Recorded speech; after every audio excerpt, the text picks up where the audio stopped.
The Avengers radio series, a cultural phenomenon in South Africa back in the 1970s. South Africa was a country with no national television service.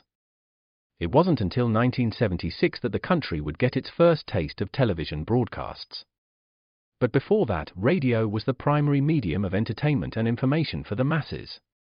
This was the context when The Avengers, a British spy-fi series, made its debut on South African radio and became a cultural phenomenon. The Avengers was a British television series that originally aired from 1961 to 1969. The show revolved around the adventures of John Steed, a suave and sophisticated secret agent, and his various female associates. The series was a unique blend of traditional spy thriller elements with science fiction and fantasy, which set it apart from other shows of its time. While the series was hugely popular in the UK and had also made a significant impact in the American markets, being one of the rare British series given a network transmission slot, it was virtually unknown in South Africa. This was primarily due to the lack of a national television service in the country until 1976. However, as a film series, The Avengers was able to gain some exposure in South Africa through film rentals. But it was the launch of the radio series that truly brought The Avengers to the masses in South Africa. Come and listen at www.myclassicradio.net. 21st Precinct, aka 21st Precinct and 21st Precinct, was a police drama broadcast on CBS Radio from July 7, 1953, to July 26, 1956. It was initially a summer replacement for My Friend Irma. The program was produced in cooperation with the Patrolmen's Benevolent Association of the City of New York and presented adaptations from true criminal records in New York. From the policeman's point of view. Historically, the 21st Precinct had been located near Gramercy Park in Manhattan, but in 1929 the department reorganized the precinct numbering, and the 21st designation was dropped from use. No such precinct existed during the show's run, nor does a 21st exist today. However, the fictional precinct's territory corresponds closely to that of the Upper East Side's 23rd Precinct as it has existed since 1929. Stanley Niss was the producer-writer-director. The role of Precinct Captain Frank Kennelly was played by Everett Sloan for the first 109 episodes and briefly in episode 135. During episode 109, Captain Frank Kennelly was promoted to Deputy Inspector and reassigned out of the 21st Precinct. He was replaced by Captain Cronin James Gregory, 1955-56, and Les Damon, 1956. Other cast regulars were Ken Lynch as Lieutenant Matt King, Harold Stone as Sergeant Waters, Jack Arissa as Sergeant Collins, and Santos Ortega as Lieutenant Gorman. The program's announcer began the program's opening each week. 21st Precinct. It's just lines on a map of the city of New York. Most of the 173,000 people wedged into the 9/10 of a square mile between Fifth Avenue and the East River wouldn't know, if you asked them, that they lived or worked in the 21st. Whether they know it or not, the security of their persons, their homes, and their property is the job of the men of the 21st. At that point the lead actor would complete the introduction. The 21st Precinct. 160 patrolmen, 11 sergeants and 4 lieutenants of whom I'm the boss. My name is Kennelly. Frank Kennelly. I'm captain in command of the 21st. Art Hanna, Bob Hill, and Hugh Holder were the program's announcers. The series was produced by John Ives. It was usually directed and written by Stanley Niss. Another source lists Niss as producer. Come and listen at www.myclassicradio.net. Are you reducing tooth decay with Amident ammoniated toothpaste? Well, answer the man, George. Of course, Gracie. I use Amident twice a day. You can smile when you say that.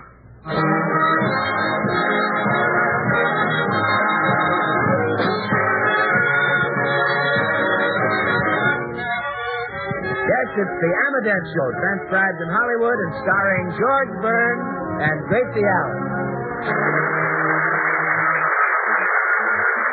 With our special guest, Al Jolson, yours truly, Bill Goodwin, Dee Benedad, Hal March, Harry Lubin, and the Amident Orchestra. For healthy laughter, it's George and Gracie. And for healthier teeth, For fewer cavities, it's Amident toothpaste.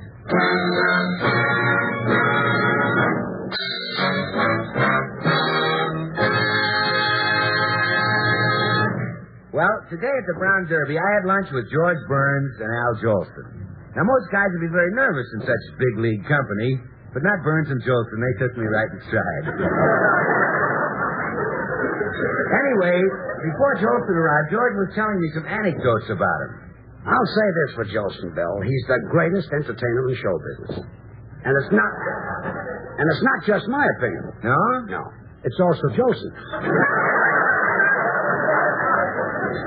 You mean that he's a little on the sugar-cured, hickory-smoked side?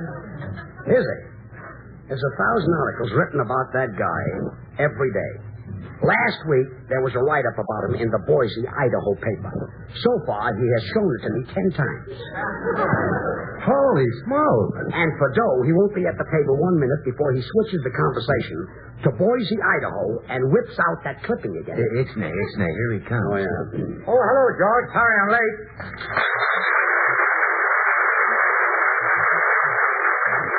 Sit down, Al. You know Bill Goodwin. Well, of course. Bill's in my picture. Jolson since again.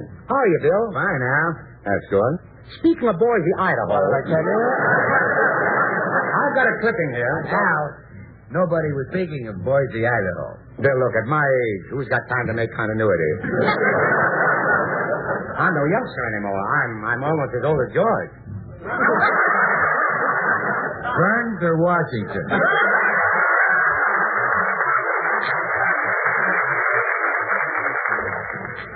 Washington, nobody's old as Burns. But this article... We came here to eat. We're hungry. You wouldn't be interested in this clipping? The only thing I'm interested in right now is a pickle. Say, George, look, explain something to me, will you? I've been on the Bing Crosby show, Edgar Bergen, Jack Benny, many others, too. How come you never asked me to be on your show? Don't you like me? I love you. But who can afford your price? Look, I don't have any price. I do these things because I like to. For example, when I'm on the Crosby show, Bing just gives me whatever loose change he happens to have in his pocket. Now, the last time I was on it came to $18,000. Oh, that's better than laying off. Good. Wow, imagine having $18,000 in his pocket. I thought Bing was naturally bow-legged. I'll tell you what, George. We're such good friends. I'll be on your program. Won't cost you a penny. I'll do it for Amident. That's wonderful. How many tubes? 2. I want the company. Al, you expect George to give you the business? No. That's what I'm giving him. Sorry, Al, no deal. Now, let's eat. Oh, waiter.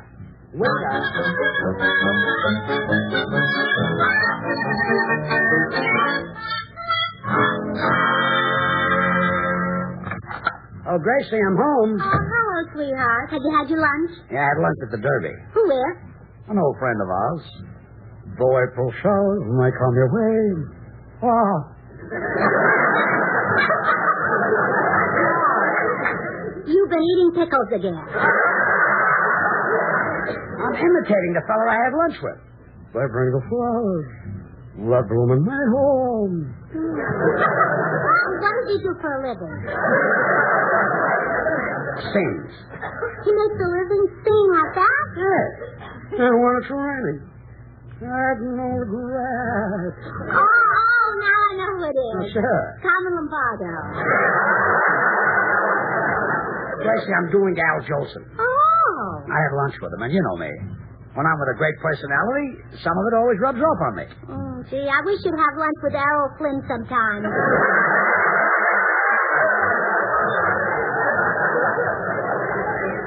You mean I'm not romantic enough? Well, it would be fun to be kissed now and then. Gracie, I just got through kissing you. When? New Year's Eve. But this is the 1st of February. Okay, I'll kiss you again. There. How's that? Have lunch with Errol Flynn, I know. What have you been doing today? Oh, sit down and relax, and I'll tell you all about it. Now, here's your pipe. I sold it for you. Well, thanks. Now, let me give you a light. There. Well, for Pete's sake. What did you fill this pipe with? The bow off my hat. The bow off your hat? Well, you told me you smoke velvet. Here, throw it out. Don't you like it? No, I'm switching to Blue Surge. Come in. Hello, Gracie. Hello, George. Hi, Hello, Blanche. Say, Gracie, I've got an awful lot of sewing and mending to do. Could I borrow your singer? Certainly. Go with it, George. She means your sewing machine. Oh, George isn't that kind of a singer. He isn't the other kind, either. I heard that. Excuse me, girls. Sam the tailor at your service. Hello, Sam. I'm returning a suit I pressed for you, Mr. Burns. Thanks, Sam. Tell me, who made that suit for you? One of your radio writers? Why? It's funny. Listen, this suit was made by Hart, Schaffner & Marx, and they've been making suits for 100 years. You should be proud to have the first one. Look, Sam. With a suit like this in the house, the moths must be eating out. Sam, will you do me a favor? I'll be delightful. Just press the suit and stop pressing with the jokes. Okay, Daddy boy. Daddy boy. Toodle-doodle. Toodle-doo, Sam. Good dog. Better remember that North gag. I might be able to use it next week. George, I was just telling Blanche about you having lunch with Al Jolson today. You know, she's a great fan of his. I'll say I am. He's quite a guy, Blanche. I've never seen such drive and energy in my life. He must be a human dinosaur. You mean Mo. No, Al. Who's Mo? Mo was Al's brother. Oh. I'm going into the den. I'll see you girls later. I gotta lie down. Gee, Blanche, I wish George had some of Jolson's pep and vitality. Where do you suppose Jolson gets it, Gracie? Oh, I wish I knew. Well, he's certainly married to a young wife. Say. Maybe that's what does it. Having a very young and beautiful wife. No, that hasn't helped George. Blanche, I know Jolson personally. I'll go see him and find out the secret of his vitality.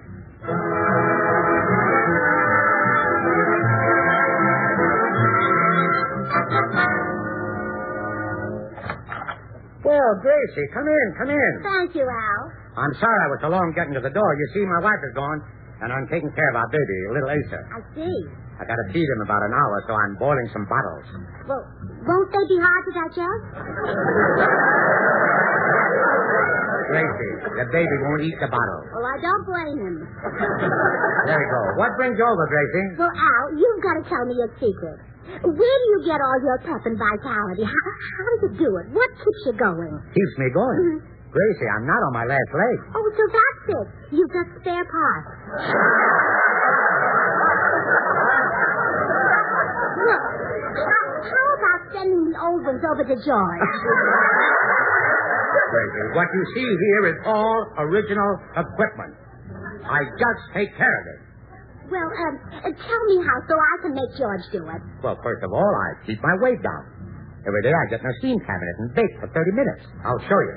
I got one right here in the bathroom. Relax, boys, relax. Relax.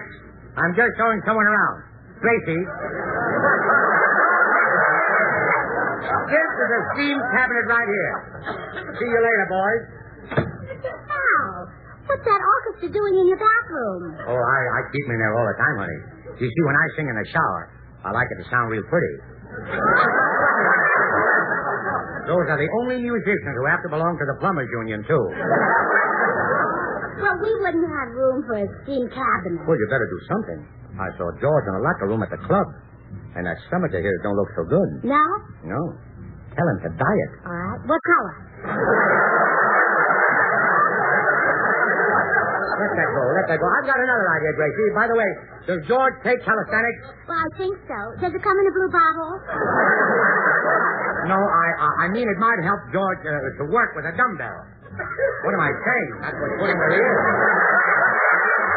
I'm not leaving here until I find out how to put George and you in the same condition. I don't think it's going to take long. In fact, I feel the need of a cold shower right now. Excuse me a minute, Gracie. Boys, turn on the cold water and give me a downbeat. Yesterday I heard a lover sigh. Goodbye, oh me oh my. 7 times he got aboard his train. And 7 times he hurried back to kiss his love again and tell her, tootsie, goodbye. Tootsie, don't cry. That choo-choo train that takes me away from you.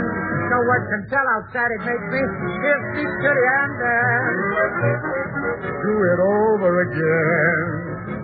Watch for the mail. I'll never fail. If you don't get a letter, then you know I'm in jail. Don't cry, Tootie, don't cry. Goodbye, Tootsie, goodbye.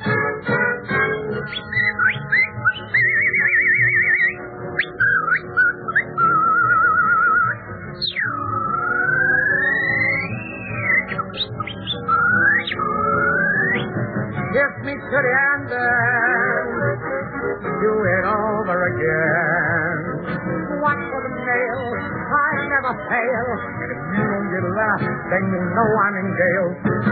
Don't cry, Tootie, don't cry. Goodbye, Tootie, goodbye.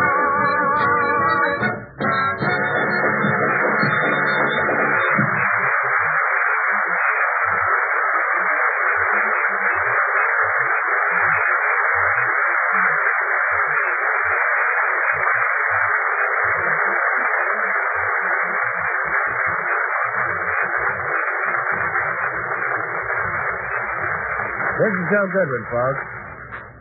Are you reducing tooth decay with Amident ammoniated toothpaste? Just think, till recently, no toothpaste or powder offered you the hope of fewer cavities. Then the great news broke. A sensational discovery to reduce tooth decay. A revolutionary new dentifrice formula, unheard of, undreamed of before. An ammoniated dentifrice, Amident. Magazines and newspapers spread the news.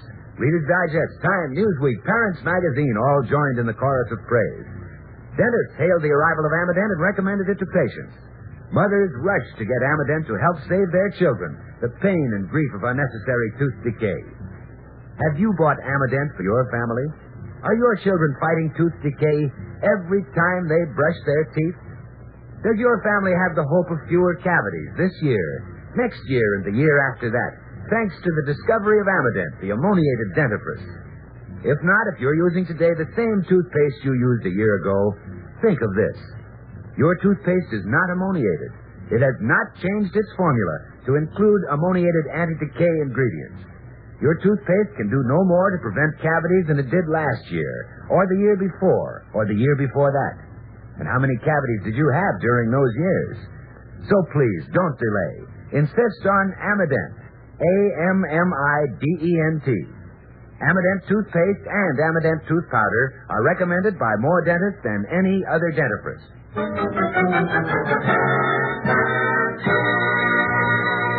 George has just received an urgent phone call from Al Jolson asking him to come to the recording studio where Al is cutting some records.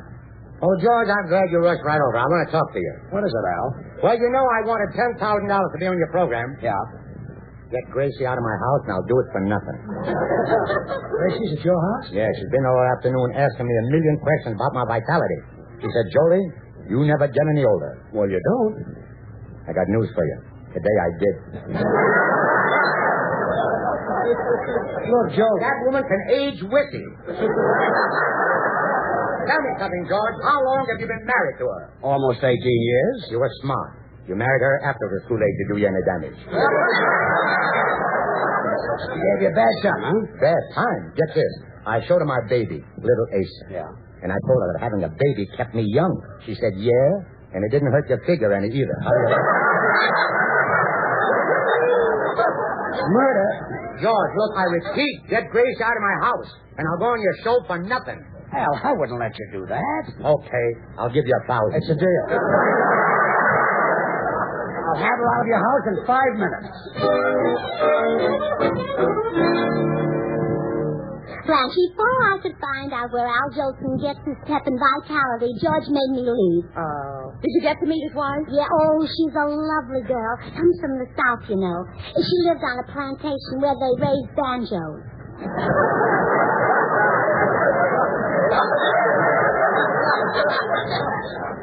Raise them? Yeah, she told me how she used to love to sit on the veranda while the hired hands picked their banjos. Yeah. But, well, I still haven't found out how to give George some pep. Well, maybe you don't give him enough fresh vegetables, like spinach and carrots. Oh, carrots are overrated, Blanche. You know that stuff about carrots helping you see in the dark? Yeah? Oh, don't believe it. The time my flashlight burned out, I tried to use a carrot and I couldn't.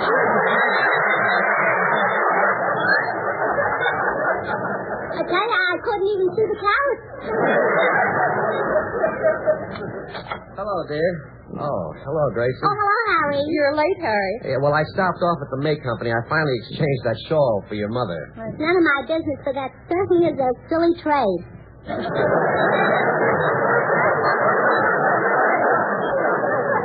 Gracie, Harry meant to... Blanche, just tell her that as soon as they mark your mother down, we'll buy her back. Oh, good. Well, goodbye, you two. Goodbye. Oh, what a woman. With her, you've got to keep changing the subject to stay on the subject you start with. Now, don't make any cracks about Gracie. She's a devoted wife. She's been out all day trying to find a way to make George healthy. She stays out long enough, that'll do it.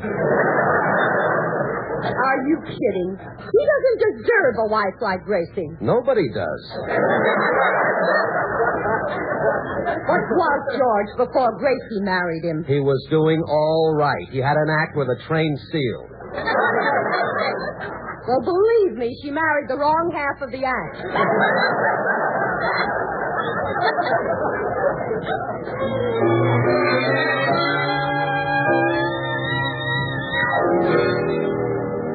Gracie, what's the idea of all this health talk? Well, I want you to be like Al Jolson, dear. He looks so tan and healthy. Okay, I'll get a sunlamp. No, don't do that. Some lamps don't work. I happen to know that Eddie Cantor used one for years and he never had a son.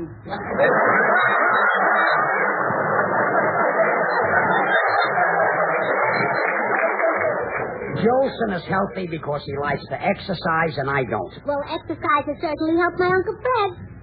Uncle Fred? Mm-hmm. I don't remember him. He was married to Aunt Clara. I don't remember her either. Well, she's Joe's sister. Who's Joe? Well, I don't remember him. Let's get back to Uncle Fred. Clara's husband. Clara's husband, yes. Let's get back to him. Well, she was a waitress up in Alaska. This is Clara. Yes, and that's where she met Uncle Fred. He lived up there in that mining town. Nome? Of course I know him. He's my uncle. Come in.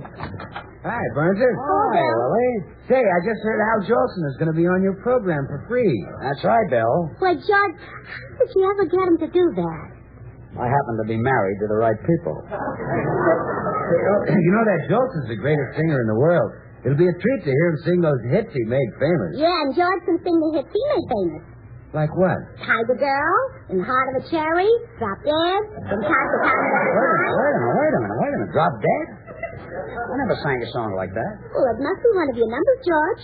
Whenever you get up at a party and say, what would you like me to do? Everybody Drop else Dead? drops I said... Where? Oh, Drop Dead, Drop Dead. You are, we are dealing with things like that. Oh, my new song. George, surely you're not going to sing with Jolson on the show. No, it's different when he and Crosby sing together. Ah, Crosby and Jolson can't sing as good as George put together. Yeah, but who can put George together? George will never sing with you, George. Oh, yes, he will. Come in. Oh, hello, George. Hello, Grace. Oh, hello, Bill. Hi, Oh, Al. Billy, come right in. Hello, Al. We were just talking about you. Yeah, Al, I was just telling George and Gracie that you're the greatest singer in the world. Oh, now, Bill, you shouldn't tell him that. Why not? They already know it. Al, settle something for us, will you? When you come on our show, if George insists on singing, what do you do? Drop dead? Oh, no, that's one of George's songs. Well, you're the top, Al. Sing a couple of lines of Swanee for me right now, will you? Here, I've written out the word for you. Sammy dance, How I love you, how I love you. Amident toothpaste. I give the world to see. A gravy tube of A-M-I-D-E-N-T. I think I'll stick to the original lyrics. Trying to make it famous. I know, but I don't want to be famous. Everybody's talking about Amident. Bill, I'd rather sing about the... No, it's the ammoniated toothpaste that helps fight tooth decay. More dentists recommend Amident than any other dentifrice. With a song like this, you can make a comeback. Well, give it to George. He can use it. Thanks. George, I'd like to discuss that program that I said I'd do for nothing. You're looking to get out of the deal. Oh, no, George. But I've got a couple of stipulations you'll have to meet. Oh, well, we'd love to. I'll bring them in. Tell Gracie what you want, Al. Well, before I sing on your program, I gotta have 50 strings in back of me. Oh, why? Is your corset loose? Look, Gracie, let's forget the stipulation. I'll do the program. I thought so. Well, Al, you sing the hits you made famous, and George will do the ones he made famous. It'll be a medley. George sing with me? Oh, now, Gracie. Oh, scared, huh? Look, I'll tell you what I'll do. I'll bring my musicians over, and you listen to both of us sing. I think you'll change your mind.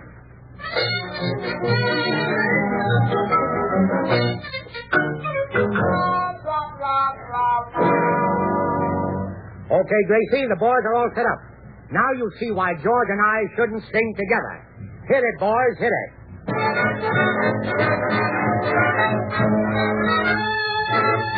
Yes, sir, that's my baby. No, sir, don't mean maybe. Yes, sir, that's my baby now. Yes, ma'am, we've decided. No, ma'am, we won't hide it. Yes, ma'am, you're invited now. By the way, when we reach the freedom man, I'll say we're feeling.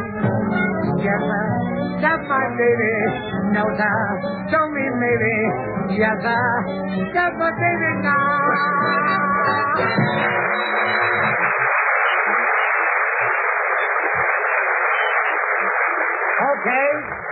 Okay, George, the orchestra is yours. I don't need any help. I'll play for myself. From time to time, every client blood needs come on the ball. So name to others' fame. While others are looking alive. That's enough for the show.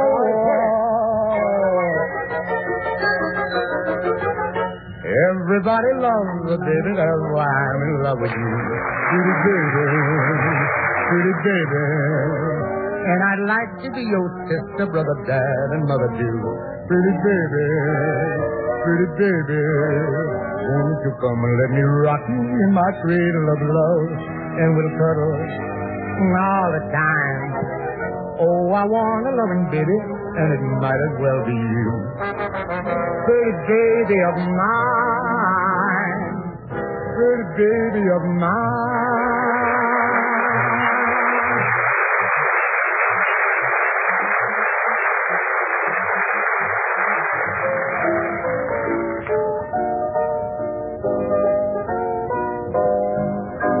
I love to call you Rosa, but roses fade away.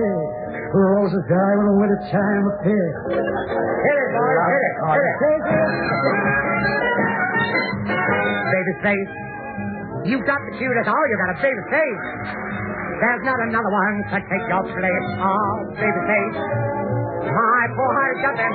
You're sure cutting off, baby face. I'm up in heaven when I'm in your embrace. It's like a breath of spring when slowly came out of your baby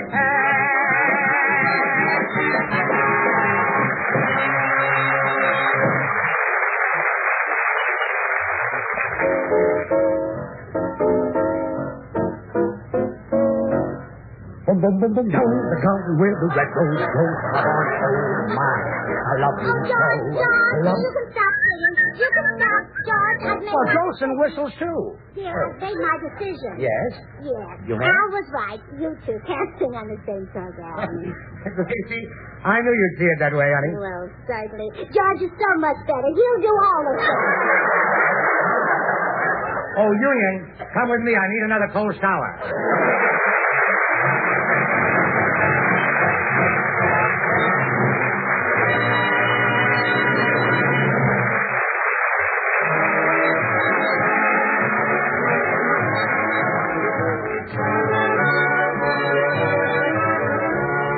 George and Gracie will return in just a moment.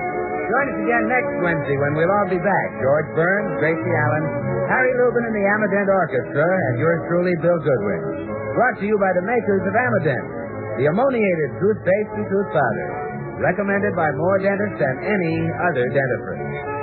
The George Burns and Gracie Allen program was transcribed in Hollywood, written by Paul Henning, Sid Dorfman, Larry Klein, and Harvey Helms, and produced by William Burns. And now here are our stars. Folks, next week, starting Monday, February 6th, is Children's Dental Health Week.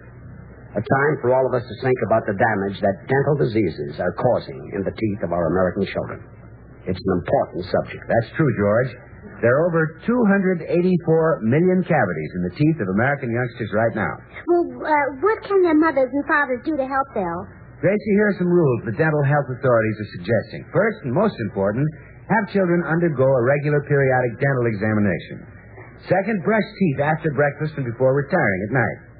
Third, eat plenty of meat, eggs, butter, cheese, fresh fruits, and green vegetables, and drink plenty of milk.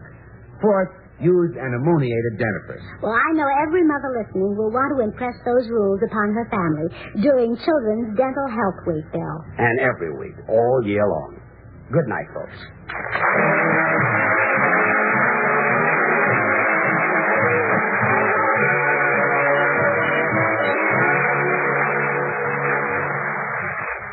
Girls, ever hear of the shampoo that won't disturb your wave? Nope, just dreamed of them. Then, lady, try Minipoo. Minipoo? What a cute name. Women, cute name. The point is, lady, Minipoo is a dry shampoo, see?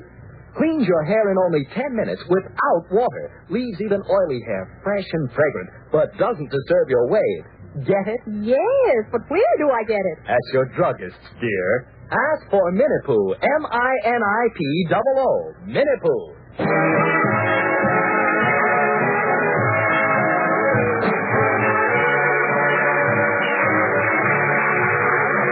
Every Wednesday, listen to the Amadent Show starring George and Gracie. Good night. Stay tuned for Lum and Abner. This is CBS, the Columbia Broadcasting System.